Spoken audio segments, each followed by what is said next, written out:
الحمدللہ رب العالمین والصلاة والسلام علی محمد الامین فاعوذ باللہ من الشیطان الرجیم بسم اللہ الرحمن الرحیم۔ خواتین و حضرات، اسلامی دعوت کا پس منظر میں نے آپ کے سامنے پچھلی نشستوں میں تفصیل کے ساتھ پیش کر دیا ہے، اور جن دلائل پر یہ پس منظر استوار ہوا ہے ان کی طرف بھی اشارات کر دیے ہیں، ان پر کوئی تبصرہ نہیں کیا۔ میں اب اپنا نقطہ نظر بیان کر رہا ہوں،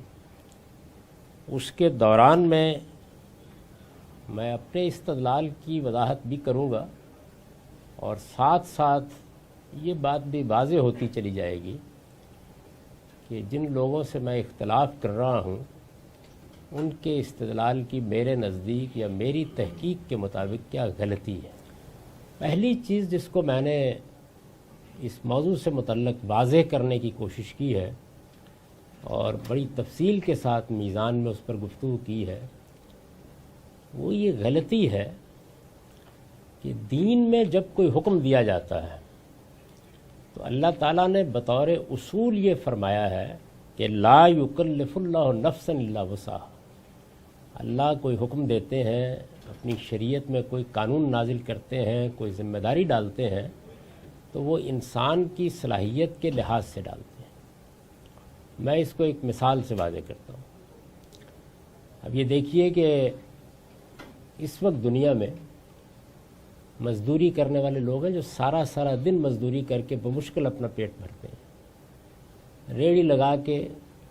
کچھ پھل سبزیاں بیچ کے بمشکل اپنے بچوں کے لیے گھر میں کچھ لے جاتے ہیں، دفتروں میں کام کرتے ہیں، اور بعض اوقات 2 وقت کا خرچ پورا کرنے کے لیے 2 ملازمتیں کرتے ہیں۔ کسان اپنے کھیتوں میں کام کرتے ہیں، مزدور فیکٹریوں میں کام کرتے ہیں۔ اسی طریقے سے جو بڑے لوگ ہیں ان کی بھی مصروفیات غیر معمولی ہوتی ہیں، کوئی سائنسدان ہے، کوئی ڈاکٹر ہے، ہر شخص اپنی ذمہ داریوں کو پورا کر رہا ہے۔ اس میں آپ ایمان کے تقاضے بیان کرتے ہیں، تو آپ کہتے ہیں کہ خواہ آپ مزدور ہیں، خواہ آپ ڈاکٹر ہیں، خواہ آپ انجینئر ہیں، خواہ سائنسدان ہیں، خواہ بڑے کاروباری ہیں، آپ کو حقائق میں انتخاب کرنا ہوگا۔ آپ کو یہ طے کرنا ہوگا کہ اس کائنات کا ایک خالق ہے، اس خالق نے آپ کو ایمان کی دعوت دی ہے۔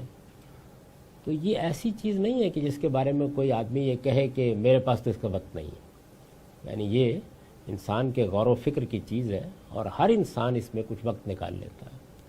اسی طرح آپ کہتے ہیں کہ تم جیسی زندگی بسر کر رہے ہو ہر جگہ کوشش کرو کہ اعلیٰ اخلاقی اصولوں پر قائم رہو۔ مشکلات ہوں گی، مسائل ہوں گے، لیکن سچ بولنا ہے، پورا تولنا ہے، جھوٹ کو اپنی زندگی کا طریقہ نہیں بنانا۔ یہ بات سمجھ میں آ جائے گی کہ ہر آدمی کو کرنی چاہیے، یعنی کسی کے پاس اس کے لیے کوئی عذر نہیں ہے۔ اسی طرح سے آپ کوئی اور ذمہ داری اگر بیان کریں،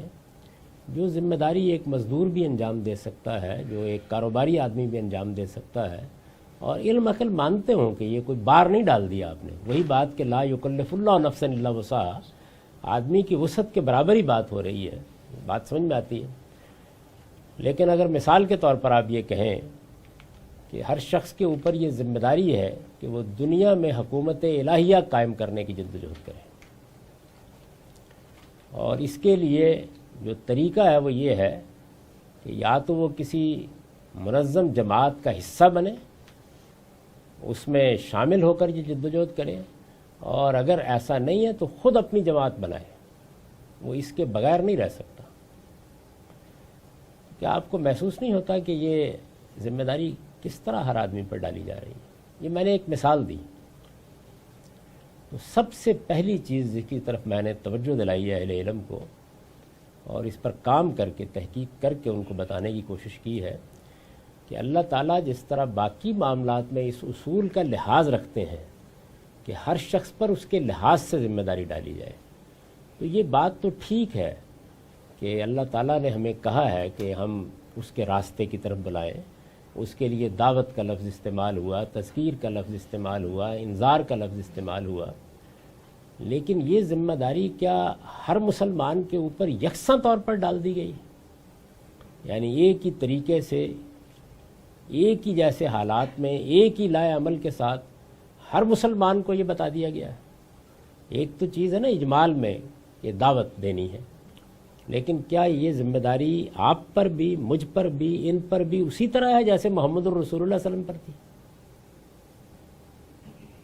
یہ میں سوال آپ کے سامنے رکھ رہا ہوں۔ یہ سوال ہمارے ہاں اس سارے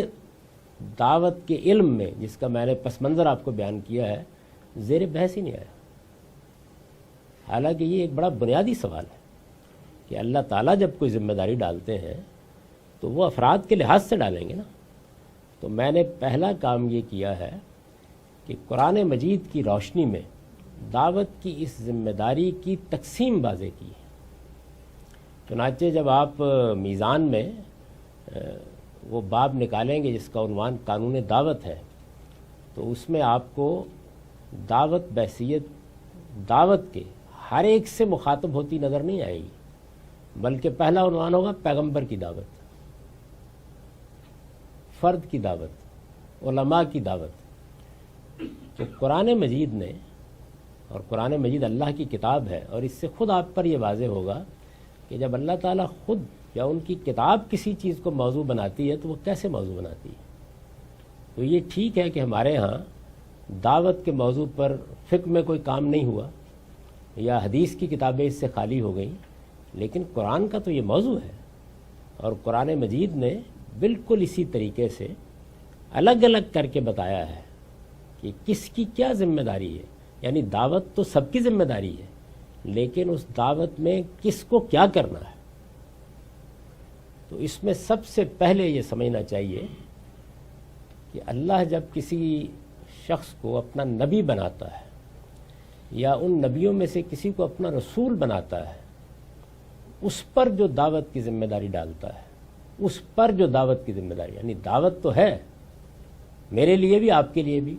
لیکن جب کسی نبی اور رسول پر یہ ذمہ داری ڈالی جاتی ہے تو وہ اس سے بالکل مختلف ہوتی ہے۔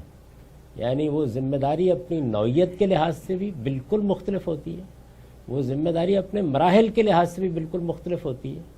اور وہ نبی اور رسولوں کے معاملے میں بھی مختلف ہے۔ یعنی ایک چیز تو یہ ہے نا کہ میرے اور آپ کے معاملے میں مختلف ہے، وہ نبی اور رسول میں بھی مختلف ہے۔ نبی کی ذمہ داری اور رسول کی ذمہ داری میں بھی فرق ہے۔ تو پہلے یہ سمجھ لینا چاہیے کہ اللہ تعالیٰ نے جب یہ ذمہ داری ڈالی تو اس ذمہ داری کو کیسے ڈالا ہے۔ یہ معلوم ہے کہ جب نبی پر یہ ذمہ داری ڈالی جاتی ہے تو اس کو ہر طرح کی معاشی جدوجہد سے روک دیا جاتا ہے، گویا وہ اسی کام کے لیے۔ اللہ تعالیٰ واضح طور پر یہ کہہ دیتے ہیں کہ اب رزق کی ذمہ داری ہمارے اوپر ہے، یہ میرا کام ہے، اب آپ کو میں نے اس کام کے لیے منتخب کر لیا ہے، اب یہ کام آپ انجام دیں گے۔ یہ دیکھیے یہ بالکل ٹھیک ہے۔ یعنی ہم نے کسی آدمی کو کہا کہ ہماری مملکت اور نظام حکومت کو چلاؤ، تو ہم پہلا کام یہ کرتے ہیں کہ آپ براہ کرم اپنا کاروبار چھوڑیے، دکان سے اٹھیے، کلینک سے اٹھیے، اب ہم آپ کو ایک معقول تنخواہ دیں گے اور آپ یہ کام کریں۔ آپ کو معلوم ہے کہ سیدنا ابو بکر صدیق رضی اللہ عنہ جب خلیفہ بنائے گئے تو وہ کپڑے کے تھان لے کر اسی طریقے سے اپنے کام کے لیے نکلے، تو حضرت عمر نے کہا کہ بھائی آپ کپڑا بیچو گے یا ہماری حکومت چلاؤ گے؟ تو بیت المال سے ایک مناسب وظیفہ ان کے لیے مقرر کر دیا گیا۔ آپ کسی ملک کا نظام چلانے کے لیے ایک بڑی تعداد میں، ہزاروں کی تعداد میں بیوروکریسی کا انتخاب کرتے ہیں، تو یہ جانتے ہیں کہ پھر ہم ٹیکس سے پیسے اکٹھے کر کے ان کو تنخواہیں دیتے ہیں تاکہ وہ اس قومی یا اجتماعی ذمہ داری کو ادا کر سکیں۔ میں ایک زمانے میں سول سروسز اکیڈمی میں پڑھاتا رہا ہوں، تو ایک طالب علم نے، جیسے کہ ہمارے ہاں عام طور پر لوگ بعض اوقات بے سوچے سمجھے گفتگو کرتے ہیں، انہوں نے کہا یہ جو مولوی لوگ ہیں دیکھیے ہماری زکوٰۃ کے پیسے کھاتے ہیں اور اب کچھ بھی نہیں کرتے۔ تو میں نے کہا عزیزم ذرا تشریف رکھیے، زکوٰۃ ہم اپنی مرضی سے دیتے ہیں، وہ جمع ہوتی ہے۔ جس آدمی کا آپ بات کر رہے ہیں وہ صبح جب آپ ابھی بستر میں اٹھ رہے ہوتے اٹھتا ہے اور اذان دیتا ہے۔ کبھی ایسا ہوا ہے کہ اذان کی آواز نہ آئی ہو مسجد سے؟ نماز پڑھانے کے لیے جاتا ہے، ہم کسی اور خدمت کے لیے بلاتے ہیں وہ آتا ہے. تو یہ آپ کو کیسے گمان ہوا کہ آپ اپنے ابا جان کے گھر کما لاتے ہیں، ہم سے بالجبر ٹیکس لیا جاتا ہے اور اس سے آپ کو تنخواہ دی جاتی ہے؟ کبھی سوچا آپ نے اس بات کے اوپر؟ یعنی آپ سمجھیں کہ آپ تو کام کر رہے ہیں، آپ غالباً گھر سے کما کے لا رہے ہیں، اس کے لیے بھی بندوبست معاشرے نے کیا، آپ کے لیے بھی بندوبست معاشرے نے کیا. آپ کبھی 9 بجے وقت پر دفتر نہیں پہنچتے، اس نے کبھی اذان قضا نہیں کی. تو اللہ تعالیٰ جب کسی شخصیت کا انتخاب کرتے ہیں تو گویا اس کو معاشرے کے اندر سے اپنے لیے خاص کر لیتے ہیں کہ اب تم نے میرا کام کرنا، اور پھر اس کے ذمے یہ کام لگاتے ہیں کہ وہ اپنی قوم کو کیا کرے. اس کو قرآن مجید نے بیان کیا ہے کہ میں نے جب دیکھا کہ لوگ، میں نے جو ہدایت ان کے اندر دی تھی اور ان کو ہدایت دے کر دنیا میں بھیجا تھا، وہ اس میں اختلافات کرنے لگ گئے ہیں. تو فبعث اللہ النبیین مبشرین و منذرین، تو میں نے نبی بھیجے تاکہ وہ جا کے لوگوں کو انذار کریں، بشارت میں خبردار کریں کہ ایک دن آنے والا ہے موت کے بعد. یہی پیغمبروں کا اصل کام ہے. وہ آپ کی دنیا کے مسائل حل کرنے نہیں آئے، خبردار کرنے آئے ہیں کہ موت کے بعد ایک نئی دنیا شروع ہونے والی ہے. اسی کو محور بنا کر وہ گفتگو کرتے ہیں تمام تر، اور اپنی زندگی اس کام کے لیے وقف کر دیتے ہیں نبی کی حیثیت سے. اب یہ زندگی ایک ڈاکٹر وقف نہیں کر سکتا، ایک انجینئر وقف نہیں کر سکتا. اللہ تعالیٰ نے خود یہ بتایا ہے قرآن مجید میں کہ میں نے انسانوں کو مختلف کاموں کی صلاحیت دے کے پیدا کیا ہے، اور ان میں بڑے درجات کا فرق رکھا ہے، صلاحیتوں کا فرق رکھا ہے. لیتخذ بعضکم بعضا سخریہ، تاکہ وہ ایک دوسرے سے کام لیں اور دنیا کا نظم چلے. تو اللہ اپنے کام کے لیے نبی کا انتخاب کر لیتا ہے. ان نبیوں میں سے اللہ تعالیٰ جن کو رسول کے منصب پر فائز کرتا ہے، ان کے ذمے انذار اور بشارت سے آگے بڑھ کے ایک مزید کام یہ ہوتا ہے کہ وہ اپنی قوم پر اللہ کی حجت پوری کر دیں، یعنی حق کو اس طرح واضح کر دیں کہ کوئی شبہ اس کے بارے میں باقی نہ رہے. وہ اس کے لیے اپنی جان گلا دیتے ہیں، اور جب پوری طرح حق واضح ہو جاتا ہے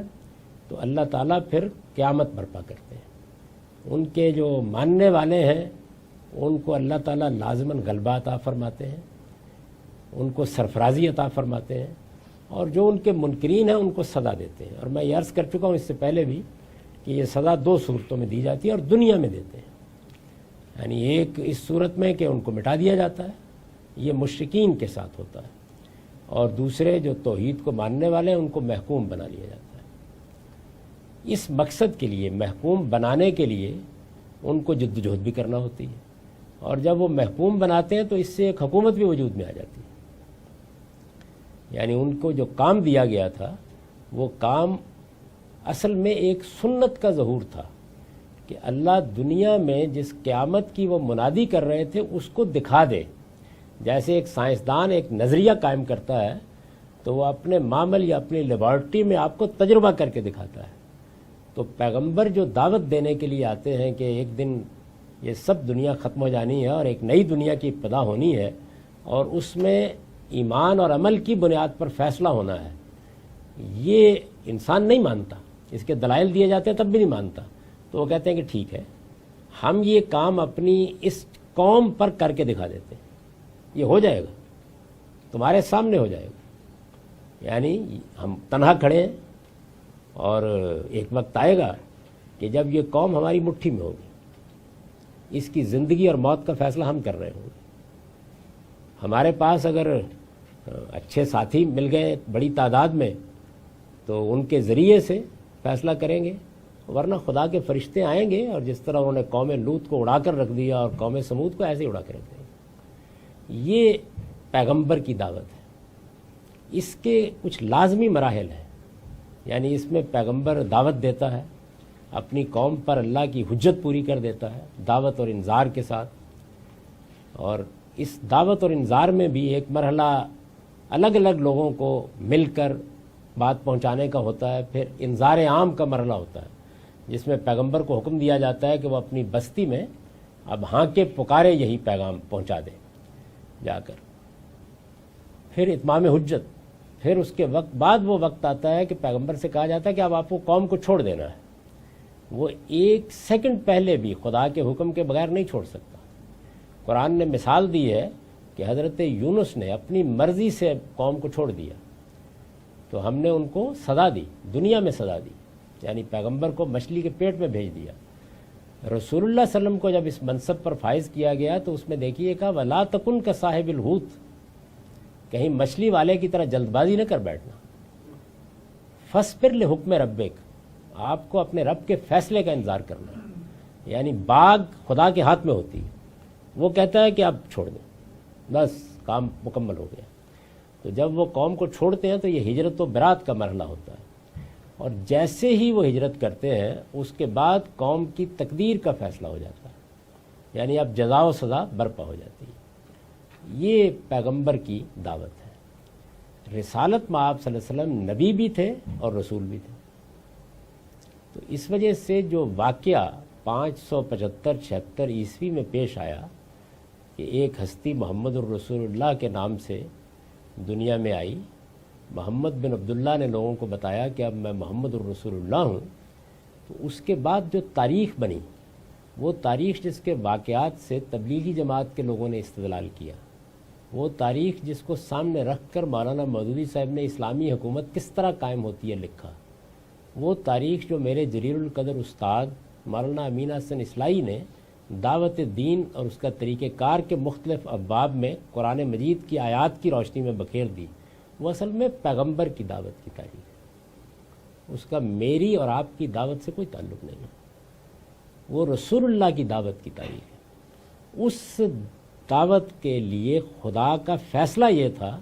کہ هو الذی ارسل رسولہ بالہدی ودین الحق لیظہرہ علی الدین کلہ، کہ میں نے یہ رسول سائل کی درخواست دے کر نہیں بھیجا کہ تم اس کو رد کر دو گے تو یہ واپس آ جائے گا، یہ اس سرزمین کے تمام ادیان پر میرے دین کا غلبہ قائم کر کے آئے گا، یہ میں نے ذمہ داری اس کو یہی دی۔ تو رسول کی دعوت یعنی غلطی کیا ہوئی؟ غلطی یہ ہوئی کہ دعوت، تذکیر، انذار یہ الفاظ لے لیے گئے، اور اس کے بعد کسی نے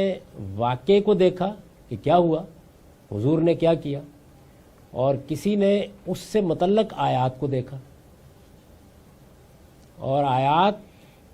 اور واقعے دونوں کے بارے میں یہ خیال کیا کہ یہ جو کچھ وہاں ہوا ہے وہی ہمیں بھی کرنا ہے، یا وہی ہم سے بھی ہو جائے گا۔ آپ سمجھ گئے میں جس غلطی کی نشاندہی کر رہا ہوں؟ یعنی اللہ تعالیٰ کے پیغمبر جب زمین پر اس کی دعوت لے کر آتے ہیں تو ایک بالکل مختلف قانون ہے جو کام کرنا شروع کر دیتا ہے۔ ان کو اگر اقتدار مل جائے تو فی الواقع خدا کی حکومت قائم ہو جاتی ہے، خدا براہ راست اس حکومت کو چلاتا ہے، یعنی پیغمبر کی حیثیت اس کے وائسرائے کی ہوتی ہے، خدا فیصلے کر رہا ہوتا ہے۔ آپ قرآن مجید کو اس روشنی میں پڑھیے، وہاں چھوٹے چھوٹے معاملات کا فیصلہ خدا سنا رہا ہوتا ہے، خود مقدمے اصلاً جو رسول کی عدالت میں جا رہے ہوتے ہیں خدا کی عدالت میں جا رہے ہوتے ہیں، یعنی نہ وہ دعوت کسی عام انسان کی دعوت ہے، نہ وہ ہجرت کسی عام انسان کی ہجرت ہے، نہ وہ حکومت کسی عام انسان کی حکومت ہے، نہ اس کے نتیجے میں برپا ہونے والا جہاد کسی عام انسان کا جہاد ہے، وہ ایک بالکل مختلف چیز ہے۔ تو پیغمبر کی دعوت، میں نے اس کو پھر قانون دعوت میں اگر آپ میزان میں دیکھیں تو اس کے سارے مراحل کی تفصیل کے ساتھ بیان کیا ہے۔ اب یہ دیکھیے کہ هو الذی ارسل رسولہ، یہ پیغمبر کی دعوت کو بالکل ٹھیک بیان کر رہی ہے آیت، ایسا ہی ہوا، ایسا ہی ہوتا ہے، اور یہ صرف محمد الرسول اللہ کے معاملے میں نہیں ہوا، ہر پیغمبر کے ساتھ ہوا۔ یعنی اس کو اگر آپ قرآن میں پڑھیں گے اب اس روشنی میں تو قرآن کا صفحہ صفحہ اس کو بیان کرے گا۔ میں نے مثال دی تھی کہ ایک چھوٹی سی سورہ قمر کو دیکھیے، یعنی اس سورہ میں اللہ تعالیٰ یہاں سے بات شروع کرتے ہیں کہ یہ کوئی بھی نشانی دیکھ لیں تو یہ ماننے کے لیے تیار نہیں ہے، قیامت بہرحال برپا ہونی ہے،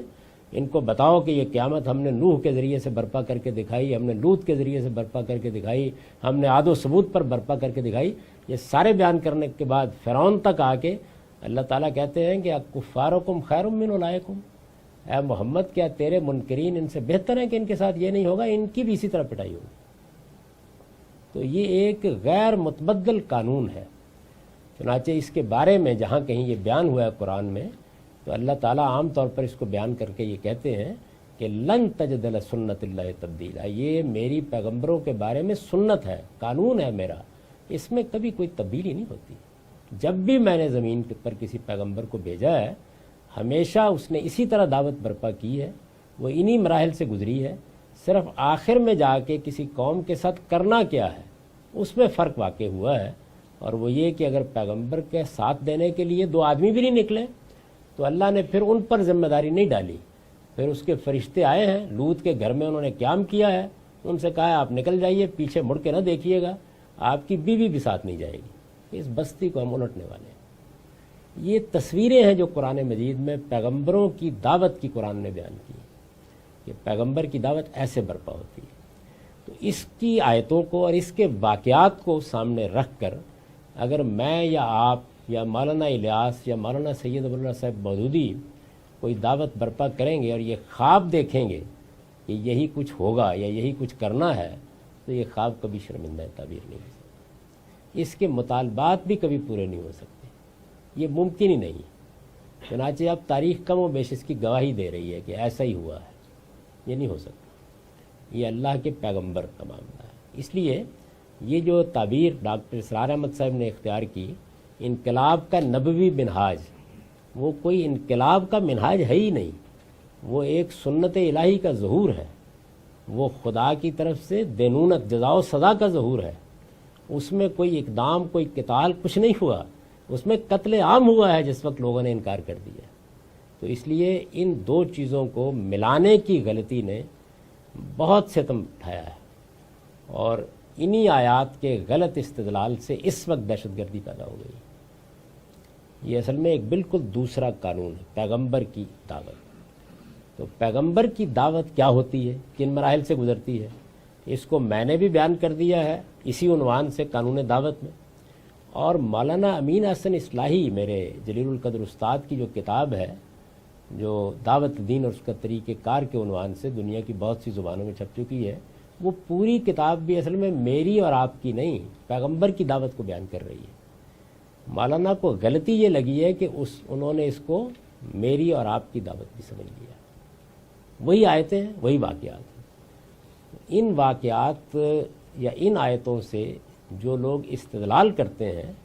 وہ ایک بڑی غلطی کا ارتکاب کر رہے ہیں۔ تو میں نے پہلی جو خدمت انجام دی ہے اپنے علم کی حد تک وہ یہ ہے کہ اس کو الگ کر کے بتا دیا ہے کہ یہ خدا کے پیغمبر کی دعوت ہے، یہ پیغمبر آخری مرتبہ آ چکے ہیں، اب کسی کو نہیں آنا۔ اور اس پر میں نے تبصرہ کیا تھا کہ انسان کا معاملہ یہ ہے کہ وہ یہ کہتا ہے کہ اچھا میں کیوں نہیں۔ وہ ایک مرتبہ ایک صاحب کو بہت ضرورت پڑ گئی دوسری شادی کرنے کی، پھر تیسری شادی کرنے کی، تو خود مولانا سید ابواللہ صاحب مودودی اس تیسری شادی میں شریک تھے۔ تو انہوں نے اس موقع پر اپنا ایک شعر سنایا، انہوں نے کہا کہ جب بھی سنتا ہوں کوئی عقد کہیں ہوتی ہے حسرت آتی ہے کہ افسوس یہ میں کیوں نہ ہوا۔ تو یہ حسرت جو ہے یہ بعض اوقات دین کے کاموں میں بھی پیدا ہو جاتی ہے۔ چنانچہ بعض لوگوں کو خیال ہوا کہ جب کبھی کوئی اس طرح کا دعویٰ کیا جاتا ہے کہ میں خدا کا مامور ہوں، مجھے خدا نے اس منصب پر فائز کیا ہے، تو پھر لوگ بہت قریب آتے ہیں۔ تو انہوں نے مہدی ہونے کا دعویٰ کر دیا، مسیح موعود ہونے کا دعویٰ کر دیا، نبی ہونے کا دعویٰ کر دیا، تو نبوت ختم ہو گئی۔ تو میں یہ عرض کرتا ہوں کہ نبوت ختم ہو گئی۔ جن لوگوں کو یہ غلطی لگی کہ نبوت ختم نہیں ہوئی انہوں نے بھی ایک بڑی غلطی کا ارتکاب کیا ہے۔ اسی طرح رسالت بھی ختم ہو گئی ہے، اور رسالت ختم ہونے کا مطلب یہ ہے کہ یہ دعوت بھی ختم ہو گئی۔ یہ کہ کوئی خدا کا بندہ اٹھے گا، وہ لوگوں کے لیے یہ جدوجہد برپا کر دے گا، اس کے نتیجے میں یا قوم تباہ ہو جائے گی، اس پر عذاب آ جائے گا، یا اس کی حکومت قائم ہوگی اور اس میں خدا حکومت کرے گا زمین پر، وہ حکومت الہیہ ہوگی، اور پھر اس حکومت کی طاقت سے وہ منکروں کو سزا دے گا۔ اگر کبھی آپ بائبل پڑھنے کا شوق ہو اور اس میں خاص طور پر انبیاء کے صحائف پڑھیں تو اس میں جس جگہ رسول اللہ کی پیشین گوئیاں ہیں اس میں یہ جو دعوت ہے اس کو بڑی خوبصورتی سے بیان کیا ہے کہ اس کے ہاتھ میں لوہے کا عصا ہوگا، وہ اس کے ذریعے سے قوموں کا فیصلہ کرے گا۔ تو یہ آپ پڑھیں گے تو آپ محسوس کریں گے کہ خدا تعالیٰ یہ معاملہ کیسے کرتے ہیں، کس طریقے سے یہ معاملہ کیا ہے۔ اس وقت نہیں ہے میں اس کی بہت تفصیلات بیان کرتا، لیکن مجھے چونکہ اجمال سے بات آگے بڑھانی ہے، تو پیغمبر کی دعوت، اس کا مجھ سے، آپ سے، مولانا سید ابو اللہ صاحب مودودی سے، امام غزالی سے، مولانا الیاس سے کسی سے کوئی تعلق نہیں ہے۔ اس کے واقعات بھی وہیں کے واقعات ہیں، اس سے متعلق آیات بھی وہیں کی آیات ہیں، اور قرآن بالکل واضح کر دیتا ہے اس کو۔ یہ جو آیت ہے والذی ارسل رسولہ بالہدی، یہ 3 مقامات پر غالباً آئی ہے، تینوں جگہ قرآن میں نکال کے دیکھ لیجیے، اپنے کانٹیکسٹ میں بالکل واضح طور پر بتا رہی ہے کہ یہ اللہ تعالیٰ کس کے بارے میں بات کر رہا ہے۔ غور نہیں کیا لوگوں نے، تو شروع یہاں سے ہو رہی ہے کہ میں نے اپنا رسول بھیجا ہے، میں یہ فیصلہ کرنے لگا ہوں اس وقت، اور یہ اعلان کیا ہے کہ لاغلبن انا ورسلی، میرے اور میرے رسولوں کے معاملے میں ہر حال میں غلبہ قائم ہونا ہے۔ تو یہ اللہ تعالیٰ کیوں کرتے ہیں؟ یہ قیامت کو سائنسدانوں کی طرح لیبارٹری میں ثابت کر دیتے ہیں کہ یہ ہو کے رہنا ہے۔ نہیں مانتے، عقلی دلائل سے نہیں مانتے، میں تجربہ کر کے دکھا دیتا ہوں، یہ اس کی دلیل ہے۔ قرآن مجید پورا کا پورا اس قیامت کی سرگزشت ہے، یہ کیسے برپا ہوئی، اس کو پوری طرح محفوظ کر دیا ہے قرآن نے، یعنی اس کے ایک ایک مرحلے کو قرآن کی صورتیں، قرآن کے باب اس کے لحاظ سے ترتیب دیے گئے ہیں۔ وہ اسی طرح دعوت سے، اسی طرح اتمام حجت، ہجرت اور برات اور پھر اقدام کے مراحل سے گزرتے ہیں۔ تو آپ جب البیان کا ترجمہ چھپ جاتا ہے، خدا کرے پڑھیں گے، تو میں نے اس میں یعنی پوری طرح بتا دیا ہے، اب باب کے اندر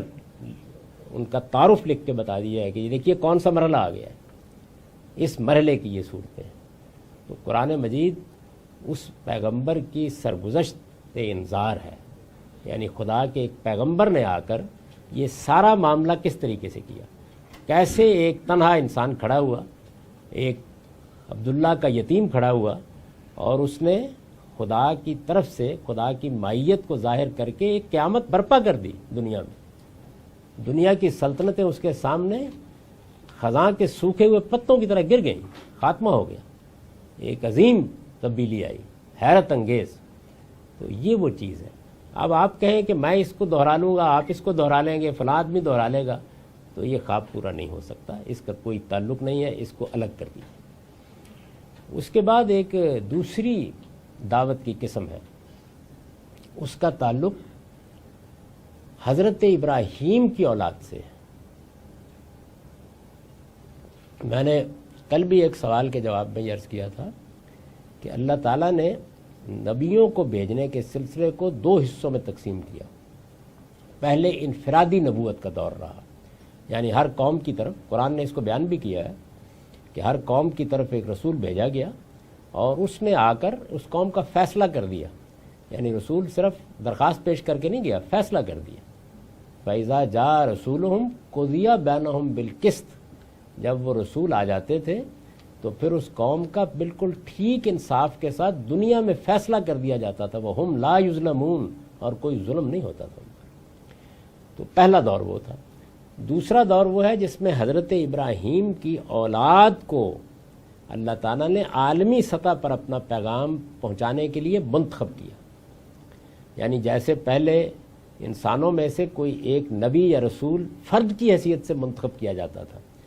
اب یہ پوری کی پوری حضرت ابراہیم کی اولاد کے انتخاب کا فیصلہ کیا گیا۔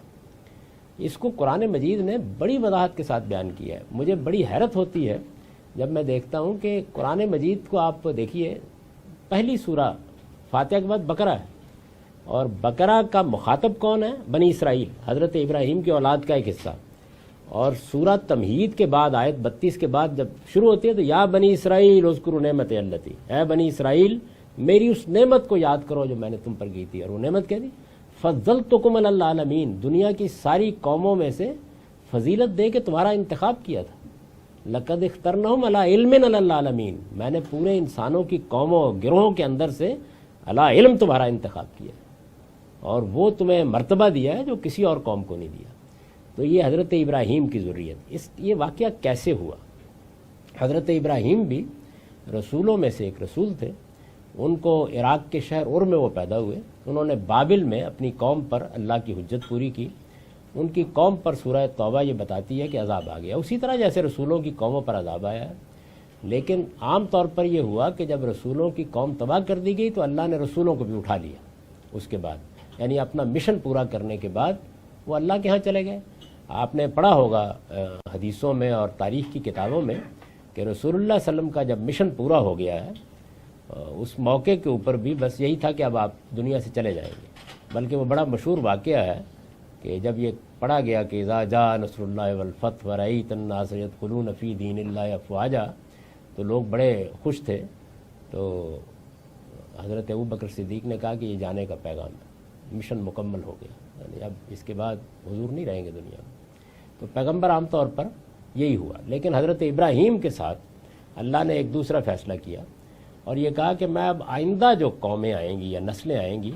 میں نے تمہیں ان کے امام کی حیثیت سے منتخب کر لیا ہے، انی جاعلک للناس اماما، یعنی اب میں نے منتخب کر لیا ہے اور اب میں تمہاری اولاد کے بارے میں تمہیں حکم دے رہا ہوں کہ دو علاقوں کا انتخاب کرو، ایک کنعان دوسرا عرب۔ اگر آپ دیکھیں تو اس وقت کی معلوم دنیا میں بھی یہ دنیا کا وسط ہے، بالکل دنیا کے اس وقت تو ساری متمدن دنیا کے بالکل وسط میں اللہ تعالیٰ نے دو علاقوں کا انتخاب کیا، ایک فلسطین اور ایک کنعان۔ کنعان ہی ہے جس پرانا نام جس کو اب فلسطین کہتے ہیں، یہ قدیم کنعان ہے۔ تو یہ کہا کہ تم اپنے بیٹے اسحاق کو کنعان میں آباد کرو اور اسماعیل کو عرب میں آباد کرو، اور عرب میں میری توحید کا مرکز بناؤ، بیت اللہ جس کو ہم کہتے ہیں۔ یہ حضرت ابراہیم نے یہ گھر بنایا، اور اس کے بعد جب حضرت اسماعیل کی قربانی کا واقعہ پیش آیا، قربانی کیا چیز تھی؟ وہ اصل میں خواب میں تمثیل تھی کہ یہ بیٹا میں اس گھر کے لیے مانگ رہا ہوں۔ تو حضرت ابراہیم نے اس تمثیل کو حقیقت سمجھ کر چھری رکھ دی، تو اللہ نے فرمایا قد صدقت الرؤیا، آپ نے تو خواب کو سچ کر دکھایا، اس کی ضرورت نہیں ہے، یہ میں نے مانگ لیا ہے، بس یہ میرا ہے بچہ۔ تو 14-15 سال کی عمر میں حضرت اسماعیل اور ان کی والدہ کو آباد کر دیا گیا وہاں پہ، اور اس گھر کی تولیت یعنی وہ گویا اس گھر کے اب نگہبان ہوں گے، اس کے معاملات دیکھیں گے، ان کو یہاں آباد کر دیا گیا، اور ادھر حضرت اسحاق کو آباد کیا گیا۔ تو اللہ تعالیٰ نے پہلے حضرت اسحاق کی اولاد کو جب وہ ایک منظم قوم بن گئی، حضرت موسیٰ کی قیادت میں یہ حکم دیا کہ اب آپ فلسطین کا علاقہ میں نے اپنے لیے خاص کیا ہے، میرے حکم کے تحت اس کو خالی کرا لے لوگوں سے۔ یہ دیکھیے اب ایک علاقہ میں نے اپنے لیے خاص کر لیا ہے، اس کو خالی کرا لے میرے لیے۔ تو اگر میں کسی علاقے کو خالی کرانے نکل کھڑا ہوں، یہ معاملہ کائنات کا پروردگار کر رہا ہے، یہ اب ایک دوسرا قانون زیر بحث آ رہا ہے۔ چنانچہ اس علاقے کو خالی کرا لیا گیا اور اس میں بنی اسرائیل کو آباد کیا گیا، وہاں اللہ کی توحید کا ایک دوسرا مرکز ہیکل سلیمانی کی حیثیت سے، بیت المقدس کی حیثیت سے قائم کیا گیا، اور ایک لمبے عرصے تک جو کم و بیش 1500 قبل مسیح میں حضرت موسیٰ کی بعثت ہوئی ہے، تو 1500 سال تک، ہمارے بھی ویسے 1500 سال اب مکمل ہونے والے ہیں، 1500 سال تک کم و بیش بنی اسرائیل اس منصب پر فائز رہے، ایک قوم پوری کی پوری۔ اس کو دیکھیں قرآن سورہ آل عمران میں بیان کرتا ہے، ان اللہ اصطفیٰ آدم و نوحً و آل ابراہیم و آل عمران علی العالمین، میں نے پہلے نوح اور آدم کی طرح یعنی انفرادی پیغمبروں کا انتخاب کیا، پھر میں نے پوری آل ابراہیم اور آل عمران کا انتخاب کیا، اور پوری دنیا والوں پر ترجیح دے کر ان کو یہ کام سونپا۔ تو اب یہ کام حضرت ابراہیم کی اولاد کے سپرد کیا گیا ہے کہ وہ عالمی سطح پر اس مرکز میں بیٹھ کر، توحید کے مرکز میں بیٹھ کر عالمی سطح پر قیامت تک خدا کا پیغام پہنچائے۔ وہ جو آیت ہے، آیت شہادت، وہ اصل میں اس منصب کو بیان کرتی ہے، یعنی وہ بنی اسماعیل کو کہتی ہے، حضرت ابراہیم کی اولاد کو کہتی ہے کہ جعلناکم امتاً وسطاً، میں نے تمہیں امت وسط بنایا ہے، یعنی ایک تمہارے پیچھے رسول کھڑا ہے، آگے دنیا کی قومیں کھڑی ہیں، تمہیں درمیان میں کھڑا کیا ہے کہ تم رسول سے پیغام وصول کرو اور باقی دنیا تک اس کو پہنچا دو۔ تو حضرت ابراہیم کی ذریت کے پہلے حصے نے یہ خدمت انجام دی 1500 سال تک کم و بیش، یہاں تک کہ وہ اس خدمت سے معزول کر دیا گیا اور اس پر اللہ کا غضب ٹوٹ پڑا، اس لیے کہ انہوں نے اللہ کی نافرمانی کی۔ اللہ کا قانون قرآن میں یہ بیان ہوا ہے کہ اس کی طرف سے پیغمبری کے منصب پر فرد منتخب کیا جائے یا قوم، دونوں کے جرائم کی سزا دنیا میں دی جائے۔ رسولوں کے بارے میں یہ بیان کیا ہے کہ اگر یہ میرا رسول وَلَوْ تَقَوَّلَ عَلَيْنَا بَعْضَ الْأَقَاوِيلِ، کہیں کوئی غلطی کر دے میری بات کو بیان کرنے میں یا اپنی طرف سے کوئی بات کہہ دے، لَقَطَعْنَا مِنْهُ الْوَتِينَ، میں دائیں ہاتھ سے اس کی گردن پکڑ کر اڑا دوں گا۔ تو یہ سخت سزا بھی، منصب بھی بہت بڑا ہے، یہ بیان ہوئی ہے۔ ایسے ہی بنی اسرائیل کے بارے میں اور بنی اسماعیل کے بارے میں بھی یہ ہے کہ اللہ تعالیٰ نے ان سے کہا ہے کہ میرے اس توحید کے مرکز کو آباد کرو، اس کو ہر طرح کے شرک سے پاک رکھو، اس میں بیٹھ کر اس میں اور کوئی داخل بھی نہیں ہو سکتا، یعنی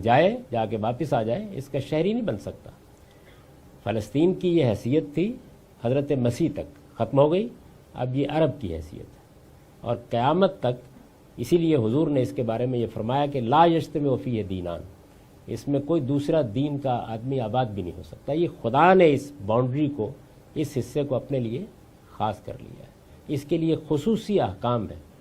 اس میں کوئی غیر مسلم رہ نہیں سکتا، اس میں کوئی غیر مسلموں کا معبد بھی نہیں بن سکتا، اس میں اگر بت ہوگا یا کوئی کلیسا ہوگا تو توڑ دیا جائے گا۔ لوگوں کو یہ معلوم نہیں ہے کہ صحابہ کرام یہاں اور خود حضور کی قیادت میں ایک ایک بت کو توڑنے کے لیے نکلے، اور اس سرزمین سے باہر نکل کر انہوں نے کسی بت کو، کسی معبد کو ہاتھ بھی نہیں لگایا۔ کبھی سنا آپ نے؟ بلکہ وہ عظیم واقعہ پیش آیا کہ جب مصر فتح ہوا تو مصر کے جو فاتح ہیں حضرت عمر بن العاص، تو وہاں ان کو اطلاع دی گئی کہ کسی چوراہے میں حضرت مریم کا بت بنایا گیا تھا، تو اس کی ناک کسی نے توڑ دی۔ تو انہوں نے کہا کہ اس آدمی کو تلاش کیا جائے، تو بہت تلاش کیا گیا، جب کوئی آدمی سامنے نہیں آیا تو وہ مجمع سے نکلے اور انہوں نے کہا کہ یہ میری ناک کے سانس میں حاضر ہے، کاٹ لے۔ یعنی یہ سینکٹیٹی ہے بت کی، آپ اندازہ کریں باہر، اور جزیرہ نما عرب میں کوئی سوال ہی نہیں ہے برداشت کیا جائے۔ وہ توحید کا مرکز ہے قیامت تک کے لیے، اور وہاں اسلام ہی اسلام رہے گا، اور کسی کو وہاں داخلے کی اللہ تعالیٰ کہتے ہیں کہ اجازت نہیں ہے۔ جائیں، دیکھیں، سنیں، کوئی عارضی کام قیام کرنا ہے کریں، واپس آ جائیں۔ لا یجتمع فیہ دینان، اس میں قیامت تک دو دین جمع نہیں ہوں گے۔ اب یہ دیکھ رہے ہیں نا کہ یہ کام اگر میں پاکستان کے بارے میں اعلان کرنا شروع کر دوں تو ان کو، یعنی سیدنا ابراہیم کی اولاد کو اس خطے میں توحید کے مرکز کے متولی کی حیثیت سے نہ صرف یہ کہ ایک مسلمانوں کی حکومت قائم رکھنی ہے، بلکہ اس کے ذریعے سے عالمی سطح پر حکومتوں کو، سربراہوں کو، عالمی اداروں کو خدا کا پیغام یعنی قرآن پہنچانا ہے۔ یہ ذمہ داری بھی نہ پاکستان کی حکومت پر ہے، نہ سعودی عرب کی حکومت پر ہے، نہ یہ ملے قوم پر ہے، نہ یہ کسی اور قوم پر ہے۔ تو یہ بھی ایک خصوصی قانون ہے۔ میں نے ایک آرٹیکل میں اس پوری بات کو بیان کیا، اس کا عنوان ہے خدا کے فیصلے، یعنی خدا تعالیٰ نے جو اپنے لیے کچھ فیصلے کیے، تو جزیرہ نما عرب اور بنی اسماعیل کی ایک خصوصی حیثیت ہے۔ چنانچہ آپ قانون دعوت میں پھر دوسرا عنوان دیکھیں گے، ذریت ابراہیم کی دعوت، یعنی حضرت ابراہیم کی اولاد کو عالمی سطح پر خدا کے پیغام کے لیے ایک ذمہ داری دی گئی، یہ ان کا فریضہ ہے۔ یہ کام ان میں سے ہر آدمی پر انفرادی طور پر نہیں ڈالا گیا، بحیثیت مجموعی، یعنی وہ پوری قوم اس منصب کے اوپر فائز کی گئی ہے۔ تو یہ کام عربوں کو انجام دینا ہے، یہ ان کے لیے خصوصی دعوت عالمی سطح پر، یعنی حکمرانوں کو خط لکھنے ہیں، خدا کا پیغام پہنچانا ہے، قرآن مجید کی دعوت دینی ہے، لوگوں کو کہنا ہے کہ یہ خدا کی توحید کا مرکز ہے، اس کے حج کے لیے آؤ، یہ کام ان کا ہے۔ یہ بھی دعوت کی ایک قسم ہے، لیکن یہ بالکل مختلف ہے۔ تو وہ جو آیت عام طور پر پڑھی گئی شہادت کی، اس کا تعلق ان سے ہے۔ اسی آیت کو آپ سورہ حج کے آخر میں پڑھیے، وہاں قرآن مجید نے بالکل واضح کر دیا ہے، وہاں پہ یہ کہا کہ ملت ابیکم ابراہیم، یہ تمہارے باپ ابراہیم کا طریقہ ہے، تمہیں اس پر کھڑا کیا ہے۔ یعنی گویا ایک نسل ہے جس کے ذمے یہ کام لگایا گیا ہے، دنیا بھر کی قوموں سے اس کو منتخب کیا گیا۔ تو یہ جو سورہ بقرہ میں آپ پڑھتے ہیں کہ ہم نے عالمین پر، دنیا کی قوموں پر تم کو فضیلت دی ہے، یہ فضیلت پہلے دی گئی تھی بنی اسرائیل کو، اب دی گئی ہے بنی اسماعیل۔ یہ کام ان کو انجام دیں۔